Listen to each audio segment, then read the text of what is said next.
The call to the Pentagon was never meant to draw attention, just a routine check-in.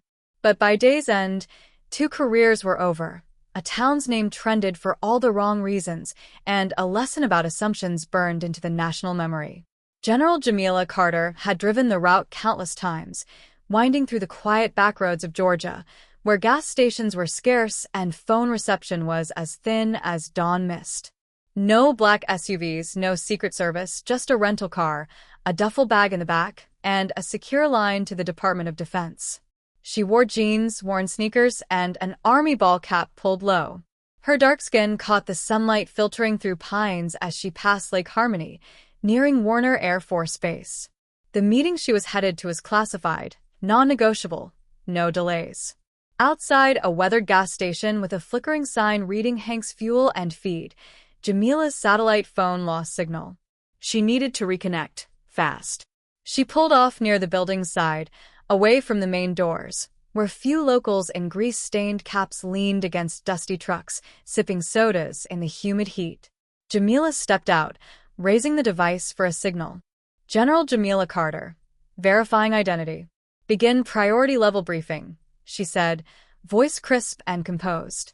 Inside, behind a faded window and racks of jerky, stood Loretta Hensley, late 50s, rigid smile, eyes narrowed with suspicion.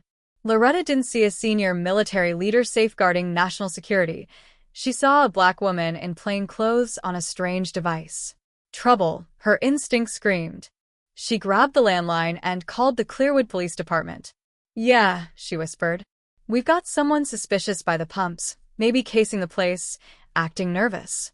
Might be high. Come check. 2 officers took the call, Deputy Troy Ballard and Officer Wade Harper. Boredom had been their companion all week, and a slow day in Clearwood begged for some prevention. They didn't ask questions, just grabbed sunglasses, gunned the cruiser, and sped to Hank's. Unaware, Jamila stayed focused on her call, sensitive operations relayed through the line. Her eyes scanned methodically, as trained, but her posture was relaxed. That changed when flashing lights bounced off the glass. Gravel flew as the cruiser screeched to a halt. Jamila lowered her phone, brows tightening. 2 officers approached, one broad, red-faced, the other lanky, fingers twitching near his holster. License and registration. Now, Ballard barked. Jamila took a shallow breath. Absolutely. I'm General Jamila Carter, U.S. Army, on active duty. My credentials are in my wallet. Harper scoffed. General, huh? In that getup? She slowly handed over her military ID and federal travel orders. Ballard barely glanced before sneering. This is fake. Try harder. I assure you, sir. Shut it, Harper snapped. A crowd gathered, passers-by slowed, some filmed on phones. Jamila stayed composed. Contact your supervisor, she said calmly. This is a serious mistake. Instead, cuffs came out. Turn around, Ballard ordered. No, she replied firmly. I'm a general in the United States Army. You're unlawfully detaining me. Harper laughed. Sure, and I'm the Secretary of Defense. He grabbed her arm. Ballard yanked her wrist back. The cuffs bit deep. Her secure phone hit the pavement, cracking, still connected. At the Pentagon, Lieutenant Commander Nathan Reese blinked at the erratic audio. General Carter, do you copy? Static, scuffling, then silence. Colonel Tamika Lowell crossed the operations floor in seconds. Trace her, she ordered. They pinpointed Clearwood, not the base. A red flag. Get Warner Security online, Lowell snapped. Priority extraction. In Clearwood, Jamila sat cuffed by the gas station wall, sweat trickling down her spine. What's your real name? Who are you working for? Harper sneered. You have my ID, my orders, all you need, she answered. You're seconds from obstruction, Ballard said. Their radio crackled. Unit 6, be advised. Subject is flagged federal. Pentagon escalation confirmed. Release immediately. Do not engage. Ballard's face paled. Jamila said nothing. Ballard fumbled the key, muttering as he unlocked the cuffs. Jamila stood, flexing her wrists. The shattered phone lay at her feet. You'll regret this, she said quietly. A A convoy arrived, black SUVs, military, serious.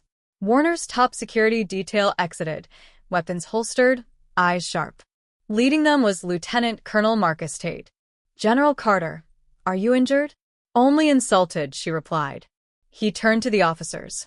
"You're ordered to stand down. This incident is under federal investigation." Ballard sputtered. "We didn't know who she was." "You had her credentials. You chose not to see them," Tate replied, voice clipped. Harper muttered. "She was acting suspicious. You saw a black woman on a call and decided that was criminal. That's what'll follow you." In the SUV, Jamila was silent for miles. Tate spoke. "DOJ and Civil Rights Division are involved. It's going public. The world's watching." "They should have been watching long ago," Jamila murmured. By the time she reached Warner, the footage was viral, cell phone videos capturing her calm, the officer's aggression, and a stark contrast in dignity. Commentators debated, but millions knew what they'd seen. Clearwood Police Chief Leonard Moss was in panic mode. "A misunderstanding," he told the press, sweating through his collar. "A misunderstanding with handcuffs." A reporter challenged. "You couldn't verify an Army general's credentials?" Ballard and Harper were suspended, investigations launched. Buried complaints of excessive force and profiling resurfaced, now under a national microscope. Jamila gave briefings, sat for interviews, but saved her real statement for the public.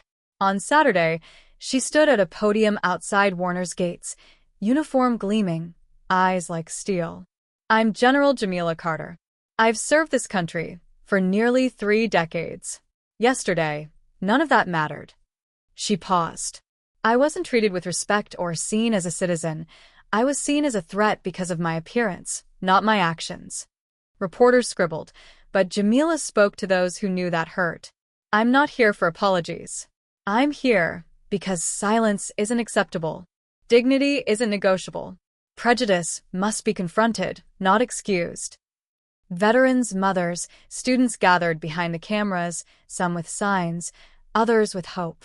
"Injustice isn't new," she said, "but change begins when people stop looking away."